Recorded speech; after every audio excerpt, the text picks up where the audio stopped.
Welcome to SS tailoring Tamil.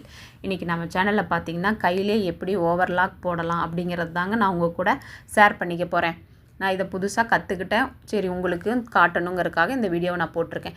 இப்போ பார்த்திங்கன்னா நூலை ரெண்டாக எடுத்து ஊசியில் கோர்த்து முடிச்சு போட்டுக்கிட்டேங்க. போட்டதுக்கப்புறமா இப்போ நம்ம ஸ்டார்டிங்கில் அப்படியே தைச்சிட்டு அதுக்கப்புறம் இன்னொரு தையல் போட்டதுக்கப்புறமா அந்த நாலாக இருக்கிறத ரெண்டாக பிரிச்சுக்கணுங்க. இந்த பக்கம் 2 நூல், இந்த பக்கம் 2 நூல், அதுக்கு இடையில ஊசியை நம்ம கோர்த்து எடுத்துக்க போகிறோங்க. இப்போ பார்த்திங்கன்னா அப்படியே மிஷினில் வர்ற மாதிரி வருதுங்க. நம்ம ஃபஸ்ட் டைம் ட்ரை பண்ணும்போது கொஞ்சம் ஸ்லோவாகவும் இருக்கும், சில மிஸ்டேக் வரதாங்க செய்யுது. ஆனால் போக போக இப்போ ப்ளவுஸுக்கு நம்ம எம்மிங் பண்ணும்போது எப்படி நம்ம ஸ்லோவாக பண்ணுவோம், சிக்கு விழுந்துக்கும், அது மாதிரி இதுவும் கொஞ்சம் அப்படி இப்படி இருக்கத்தாங்க செய்யும். ஆனால் போக போக பழகிக்கும்.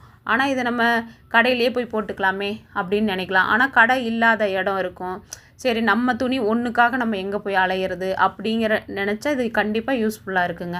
இப்போ பார்த்திங்கன்னா நான் வந்து பார்த்திங்களா அப்படியே கரெக்டாக ஓவர்லாக் போட்ட மாதிரியே வருது பாருங்கள். எனக்கு ஃபஸ்ட்டு ஸ்டார்டிங்கில் கொஞ்சம் இதாக தாங்க இருந்துச்சு, போக போக கொஞ்சம் ஈஸியாக இருந்துச்சு. அந்த நூல் அதுவாக தானாகவே ரெண்டாக பிரிஞ்சுக்குதுங்க. அப்போ அந்த ஊசியை விடும்போது உங்களுக்கு ரொம்ப ஈஸியாகவும் இருக்குது. இப்போ பார்த்திங்கன்னா நான் பாப்பாவுக்கு ஒரு டாப் தைச்சேங்க. அது வந்து கொஞ்சம் குத்துற மாதிரி இருந்துச்சு. உடம்பு பகுதியெல்லாம் உள்பக்கமாக நான் மடித்து அடிச்சிட்டேங்க. ஆனால் கைப்பகுதியும் அப்படி தான் குத்துற மாதிரி இருந்துச்சுங்க. அதுக்கப்புறம் என்ன பண்ணேன், சரி கையிலே நம்ம ஓவர்லாக் போடலாம் அப்படின்ட்டு பாப்பாவுக்கு கையிலேயே நான் போட்டு கொடுத்தேங்க. இப்போ பார்த்திங்கன்னா ஓரளவுக்கு வந்துருச்சு. ஒரு இடத்துல மட்டும் கொஞ்சம் மிஸ்டேக் ஆகிடுச்சு. இப்போ பார்த்திங்கன்னா இப்போ பாருங்கள், அந்த டாப்பில் கைப்பகுதி உடம்பு பகுதியில் அப்படியே மடித்து அடிச்சிட்டேங்க. ஆனால் கை ரவுண்டு பார்த்திங்கன்னா நம்மளால் மடித்து அடிக்க முடியாது. இது நான் ஃபஸ்ட் டைம் ட்ரை பண்ணதுனால ஒரு அளவுக்கு தாங்க வந்திருக்கு. நீங்கள் ட்ரை பண்ணி பாருங்கள், கண்டிப்பாக இன்னுமே பெஸ்ட்டாக வருங்க.